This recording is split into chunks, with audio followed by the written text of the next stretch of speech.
I'm Casey. I'm one of Group's Lead Experience Strategist. I'll be talking to you about how we prepare for usability tests. So when we conduct usability tests, we're evaluating a system or product's efficiency, effectiveness, and satisfaction. First things first, when we prepare, we have to be clear on what we're going to be doing. And how do we do that? We understand our clients' learning objectives. And the way we prepare for that is first we list down the tasks to test and identify how they flow, their respective happy flows and fail paths. Because when we do a usability test, we're not just checking if this button works, we're checking if they understand it, what don't they understand. Third is we identify the 5 W's and 1 H. So what am I talking about? We identify what we're testing, why we're testing it, how we'll be testing it. When we say how, will it be a live product? Will it be a prototype? On what platform? Do we have dummy accounts? Do we have actual accounts? Who will we be testing? Which is very, very important in user research. When we do usability tests, just like any research, we identify clearly who the target personas are,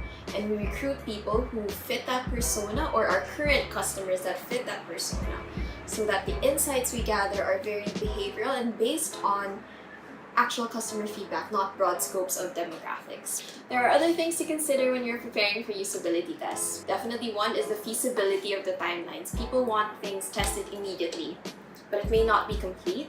It may not be consistent, meaning the screens are not consistent with, let's say, from redeeming your rewards. First page might be a smoothie, the next page might be a coffee. All of these can confuse your users. So you have to make sure that the actual product you're testing is conducive to actually conducting a test that's not biased, that's not going to affect the credibility of the data we have. Another is to make sure that the timelines you work with enable you to recruit the right type of participants. So when you're doing design sprints, a lot of times you can recruit participants quickly. But with usability tests and with clients that are more specialized, you have to make sure that you invest in time to find the right people. Because sometimes we need to spend or invest a lot more time recruiting the right type of participants in order to get better insight on our products. Let's say our product could be something related to finance or insurance, and the type of product they use are a little bit more specialized, a little bit more expensive than what the normal or the average market can afford.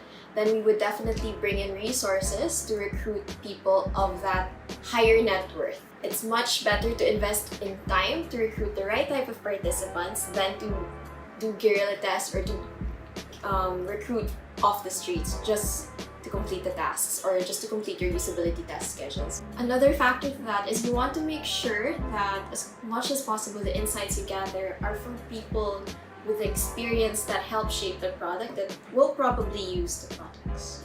We ensure that the participant we test can give valuable feedback, and that's why as early as recruitment, we make sure that we have the right people. So we're very strict with the screening.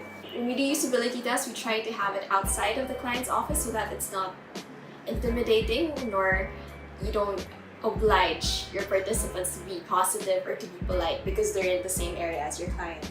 Lastly, you have to make sure that whatever you're measuring is reflected in your usability test plan. So aside from having the tasks there, the probes, you have to make sure that the necessary metrics that your clients want to see are there. So do they want a survey at the end to see the system usability scale, or do they just want to see how simple it was for them to accomplish the task? These are things you can't just answer haphazardly, and it's best to make sure that you have all those metrics ready and run by your client right before you conduct the test. Way before, rather. I think that's it.